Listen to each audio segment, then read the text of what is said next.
Welcome to China in Focus. I'm Tiffany Meyer. Our top story: the U.S.-led military campaign against Iran has some analysts worried it could drain ammunition and missile stockpiles needed to deter China's ambitions over Taiwan. Does Operation Epic Fury compromise U.S. deterrence in the Pacific? Ramping up internet censors, checking military personnel's loyalty, and multiple secret meetings. Insider accounts on how U.S.-Israeli strikes on Iran has Beijing afraid of losing its own grip on power. $100 million in Venezuelan gold has arrived in the U.S., but it's about more than gold. Washington is looking to secure Venezuela's rare minerals and counter Beijing's influence in critical resources. And politically connected elites in China have been hiring women in America to carry their children who can later vote in U.S. elections. More on China's exploitation of birth tourism in the U.S.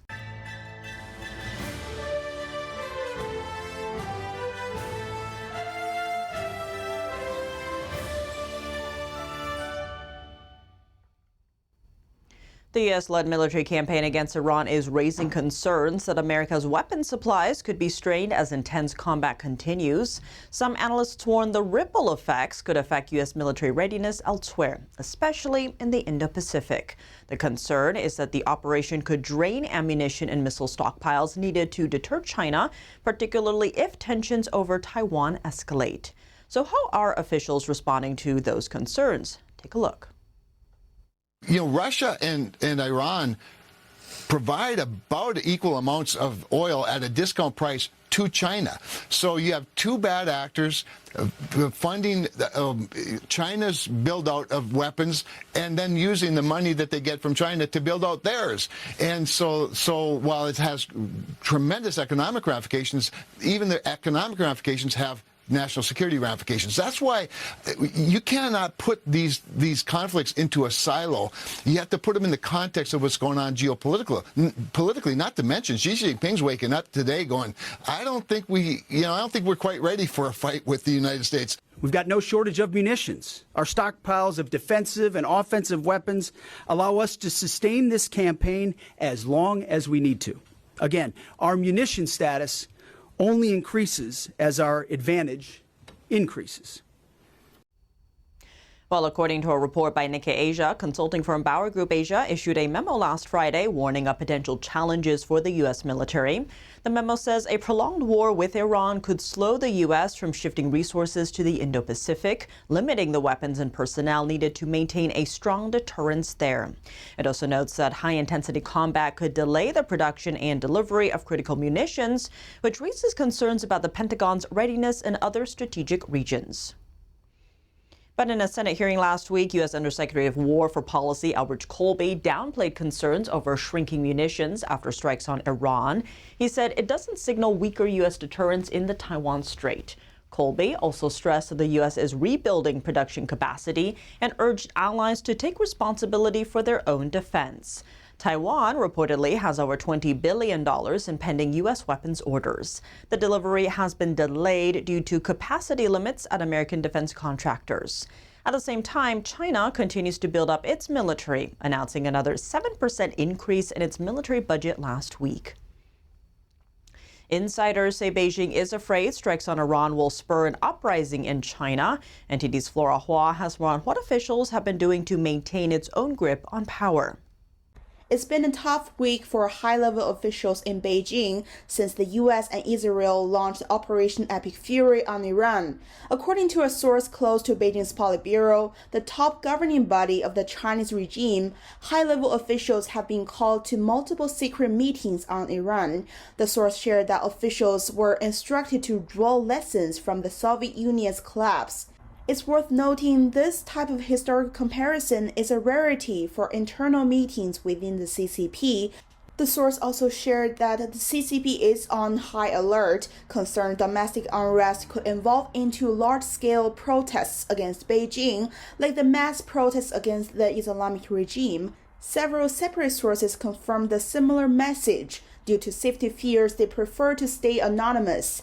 NTD previously reported that protests varying in scale continue to break out across China, mainly caused by financial disputes and social injustice. Police were directed to suppress many of these protests. In January alone, protests occurred in 19 provinces in China, 2/3 of all provincial regions. Flora Hua, NTD News. Sources told the Epoch Times that the party doesn't want private discussions comparing Iran's current situation with domestic affairs. Authorities have ordered more ideological reports from various military operation theaters. Chinese officials are calling on military personnel one by one, asking them to clarify their stance on Iran. The regime considers the killing of Iran's former leader Ali Khamenei one of the most significant geopolitical shakeups in the past 2 decades. That assessment comes from a source who previously oversaw propaganda affairs for the Chinese regime. Rare minerals from Venezuela lands in the U.S. Washington has received $100 million worth of gold. That's after it issued a license letting American firms work with a state-run gold miner in Venezuela. The move comes as the U.S. aims to expand access to Venezuela's rare minerals and reduce reliance on China for key resources. Here's U.S. Interior Secretary Doug Burgum speaking on Fox News Sunday. Venezuela's got $500 billion of resources of gold, but they've also got other critical minerals, bauxite for aluminum, which we need for defense and for consumer goods. They've got coal resources that can be used to help generate power, to help us win the AI arms race with China. So they're rich, rich, rich in minerals. The license was issued after Burgum's meetings last week with Venezuela's acting president and more than 24 U.S. mining executives. Many of those companies had operated in Venezuela in the past. Under the license, American firms can work with Minervan when barring foreign adversaries, including Russia, Iran, and North Korea, from doing business with them. The move is part of the Trump administration's efforts to counter China's dominance in critical minerals. The minerals Venezuela is rich in are used in everything from defense systems to everyday modern phones and electric vehicles. Global arms trade is rising, driven largely by Russia's war in Ukraine and growing tensions with China. That's according to a report Monday from the Stockholm International Peace Research Institute. The think tank says global arms transfers rose about 9% over the past 5 years compared to the previous period. Ukraine became the world's top arms importer after Russia's invasion 4 years ago, jumping from almost 0 to nearly 10% of global purchases. Across Europe, arms imports more than tripled, with about half of those weapons coming from the U.S.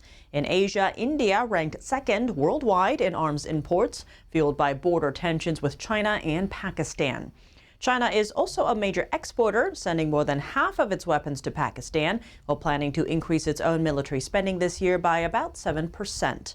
Other countries are responding as well. Japan boosted its arms imports by 76%, with most of it coming from the U.S. It's been ramping up military spending amid growing tensions with China after Japan's prime minister said an attack on Taiwan could trigger military response. And Taiwan increased purchases by more than 50% as it aims to deter Chinese aggression. Meanwhile, a $13 billion U.S. arms package for Taiwan may be delayed as Washington prepares for talks between President Trump and China's Xi Jinping. Lawmakers are raising concerns that a Chinese student group is working on behalf of the Chinese Communist Party to undermine national security and free expression. They're asking the U.S. State Department to take action. NTD's Melina Weiskup reports.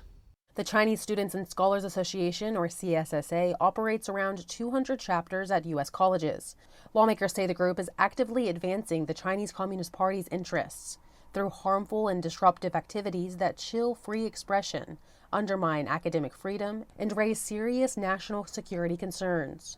It's documented that the CCP funds initiatives for the student group. In a now deleted post, University of Pittsburgh CSSA said it was given $6,000 every year. A former CSSA treasurer and vice president from Northwestern University told the Epoch Times, "They give the money and you do the work. It's just that simple." During the 2023 U.S.-China Summit, CSSA members gathered to welcome Chinese leader Xi Jinping, describing it as a glorious mission. Chinese officials often appear at CSSA events and have encouraged attendees to tell China's story well. Lawmakers say the groups are used to monitor, control, manipulate, and direct Chinese students abroad. They insist the CCP's exploitation of America's openness must come to an end. Chairman of the Committees on Education, Foreign Affairs, and China now asking the State Department to designate the group as a foreign mission. If designated, CSSA chapters would need to first get the government's approval to hold public events in the U.S. The lawmakers say the designations do not even begin to scratch the surface of Beijing's influence in intelligence networks. Around 22 Chinese entities have been designated as foreign missions as of 2024. Reporting from Washington, D.C., Melina Weisskopf, NTD News. China is exploiting birth tourism in the U.S. to increase its long-term political influence. That's according to investigative reporter Peter Schweitzer. He joins American Thought Leaders host Yania Kellogg to break down how politically connected elites in China hire women in the U.S. to carry their children who could later vote in American elections. Let's take a look. A big part of what you talk about when it comes to the CCP's weaponization of migration is this birth tourism. Yes. So I mean, fascinating, shocking, and deeply disturbing examples. But here's the rub, right? You suggest, I think, that it could be there's 1 million American citizens, 500,000 to 1 million American citizens who have their allegiance to the Chinese Communist Party. Could be. Yes. And how do you get that number? I mean, that's a really large number of people. I agree, it's a really large number of people, and I was shocked by it. The birthright citizenship issue to me is really central because it is a massive vulnerability and it's something that can be fixed. We'll see what the Supreme Court is going to settle on this, but the important thing I think for people to understand is the Chinese government, the CCP, is using birth tourism on an industrial scale. They are exploiting it on an industrial scale. So what do I mean? Well, any numbers that we have related to how many Chinese nationals are flying to the United States, giving birth here, and then flying home with the baby, raising them in communist China, and then when they turn 18, they're going to be citizens, they can vote and do everything. Our federal government has no idea. We don't track this information because you're given a birth certificate when your child is born here, whether you're an American citizen, whether you're a Chinese birth tourist, you get a birth certificate does not list the nationality of the parents. Nobody tracks this. So our federal government says we have no idea. The number of 500,000 to 1 million, maybe more, comes actually from China. The Chinese government has looked at this and estimates, the Chinese government and some research firms say that over the past roughly 13 years, you have anywhere from 50,000 to 100,000 Chinese nationals a year doing this for 13 years, which is stunning. And there's a lot of anecdotal evidence to support this in addition to the data from China. Reports of, these flights from Los Angeles, LAX to Shanghai, where the entire business section is largely populated by newborn babies. So it's a huge problem. And I think we have to dispel the idea that birth tourism or birthright citizenship, I should say, is just something, somebody comes across the border, they make a life here, they're here for 20 years, they have a couple of kids. That's not what we're talking about here. We're talking about very systematic, and we're talking about something China did in Hong Kong for a while. It reached the point around 2010 that half of all newborns in Hong Kong were Chinese nationals getting birthright citizenship in Hong Kong. The government had to stop it. The government in Hong Kong at that point had to stop it because they said, this is subversion. We can't allow this to go on. Something similar is playing out in the United States. And you're saying that these other research firms are kind of confirming the Chinese numbers because both you and I know that we can't put a lot of stock in the Chinese numbers. Yes, exactly. And what's interesting about that, you're right. You think, okay, the Chinese government's saying this. If anything, I would believe the Chinese government would want to understate the number. So the fact that the Chinese government's saying 50,000 a year, the fact that these research firms are saying 100,000 a year, one research firm said that in just a single year, I think it was 2018, they said there were 150,000. Now, I don't know if those are, completely accurate, but those are the only numbers we have. And again, all of these sources would have reasons to sort of underestimate these numbers. And it would be fitting with China's methodology, which is very smart, very sophisticated at exploiting the weaknesses of countries that it regards as enemies. And that's certainly the United States would fit in that category. I mean, You're making me think of how we've had to try to estimate the numbers of these forced organ harvesting victims in China, because over there it's a state secret in this case, right? The real numbers. So you have to say, well, how many hospitals have been built? How many beds are in those hospitals? There's some of these numbers do exist that are focusing exclusively on transplants, or how many wards, and eventually you kind of glean some sort of horrible estimate, right? Yes. Which is what we've done, but we should be doing better with our statistics here. It's kind of unbelievable what you're telling me, because, you know, it's not like it would be hard to gather that data if you chose to. Yes. Right? Yes, exactly. And what it really comes down to is local governments who are issuing birth certificates, locations of birth. Nobody's collecting that data, and nobody is including the nationality of the parents. Coming up, President Trump asked leaders from a dozen countries in the Americas to eradicate cartels, saying there's no tolerance for foreign influence in the region. How this ties into U.S.-China power competition in the Western Hemisphere. More on that after the break here on China in Focus.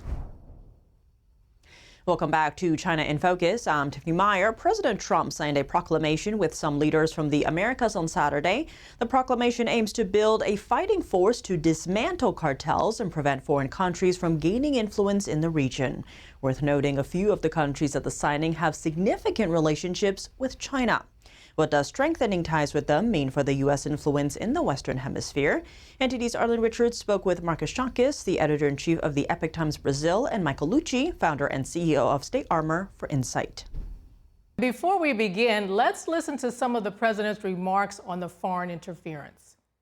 So, and as these situations in Venezuela and Cuba should make clear under our new doctrine, and it is a doctrine, we will not allow hostile foreign influence to gain a foothold in this hemisphere. That includes the Panama Canal, which we talked about. We're not going to allow it. And together we'll protect our sovereignty, our security, and our cherished freedom and independence. Now, Michael, your reaction to the president's action here? I think that this action is an application of the Don Road Doctrine, but also of American grand strategy. What the United States wants to do is to be hegemonic or totally dominant in certain areas of the world, and for no one else to be dominant in any other areas of the world. So, of course, starting with the Western Hemisphere, with our friends, partners, and allies in Central and South America, the goal is to eliminate communists and cartels. Those are the two major threats to our hemisphere. And we're seeing the socialist communist regime of Venezuela has been changed. Cuba is probably soon to come. And the drug cartels that are murdering thousands of Americans every year are under pressure throughout Central and South America. That will establish American deterrence across our hemisphere. It'll drive out the Russians, the Chinese communists, Hezbollah terrorists who've also found a foothold across the Western Hemisphere. Now, Marcos, in the backdrop to all of this is the Iran war. And when it comes to foreign interference, you've mentioned that not just China, but even Iran has had its hands in this hemisphere. So give us an idea of how much influence they've had in Latin America. Sure. So Iranian influence has been widespread in Latin America.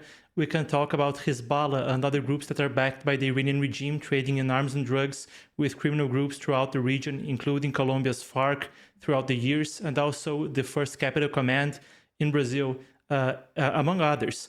We can also expand that to the biggest terrorist attacks in the history's region, 1992 and 1994 in Buenos Aires. Those were actively planned by Hezbollah, backed by Iran, including one man who used to work in Iran's embassy in Argentina, a man named Mohsen Rabbani, which has also been detected going through the region, entering through Venezuela, and going through Brazil and other countries in the region for terrorism recruitment. We can expand that as a security threat to the United States. For instance, in 2007, the FBI thwarted last minute a terrorist plot to blow up fuel stocks, fuel terminals in JFK Airport in New York. It was being planned through Hezbollah and Iran, coming from Guyana and Venezuela. So this just gives you a gist of the scale of their operations. In Venezuela especially, we can also talk about investigations that allude to the possibility of uranium being trafficked from Latin America to Iran. Now, Michael, how does this foreign influence translate to risks to U.S. national security? Well, what we saw during the last 4 years before President Trump was that there was this endless flow. Maybe 10 million people crossed our border. Many of these people were identified as terrorists or associated with the Chinese military, associated with Hezbollah, associated with other groups that pose us real significant threat. As friends and allies in Central and South America align with American policy of preventing sort of the growth of cartels, drug cartels, and the Chinese Communist Party, Russia, Hezbollah throughout our hemisphere, that will lessen the threat significantly over time, structurally, not just as a one-off, because you'll have alliance and alignment between the United States and our partners throughout Central and South America. So overall, this will just enhance the security of everyone, whether it's through greater control of our border or just less terrorism and cartel activity across our hemisphere. Now, Marcos, some of these countries that attended, like Panama and Bolivia, have significant relationships with China and even Iran. And of course, we're now seeing a shift on this front in some cases. So something to note is that Mexico and Brazil didn't attend this summit. Will this coalition eventually need their support to fully secure the Western Hemisphere? I mean, when you're talking Mexico, Brazil, and also Colombia, which is a notably absent of the summit, if you want to really fight the cartels, you have to deal with those countries. If you want to counter China, you will have to deal with those countries. When we talk the cooperation between the Chinese Communist Party and Mexican cartels to essentially flood the United States with fentanyl, of course, you will need Mexico to be in there. When we talk about the greatest cocaine producer in the world, that's of course Colombian cartels. And when you talk about key ports that are used to traffic cocaine worldwide, you're also talking about Santos and Paranaguá, among other ports in Brazil. So the US will eventually need to have those countries on board. It's interesting because when we talk about the national security strategy that was published last year and the overall national security documents of the current administration, you're talking about two axes of action. So, of course, it's preferable if you have leaders that are politically aligned, like Nayib Bukele or Javier Milei in El Salvador and Argentina, respectively. But it also talks about the possibility that you can pressure or work with partners who are not that aligned in their political tradition to try to make things work out. And I also think that we're seeing this sort of pressure play out very heavily in both Colombia, Mexico, and also, of course, Brazil. That's all for today's China in Focus. I'm Tiffany Meyer. If you have any feedback on the show or have something you'd like to see us cover, send us an email at chinainfocus@ntd.com. We'd love to hear from you. Round-the-clock original news coverage, visit us at ntd.com or download our NTD app. Thanks for watching. See you tomorrow.